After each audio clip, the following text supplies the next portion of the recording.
Before the radio, before the radar gun, before any of it, there was just a cop, a car, and a promise. A promise that somewhere in this machine was enough horsepower to keep America from tearing itself apart.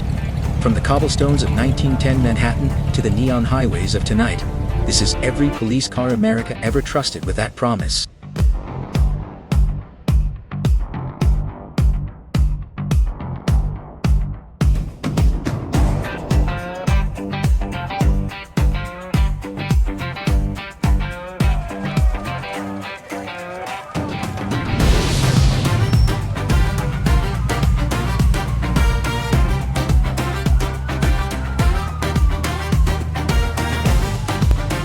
We're running out of time here.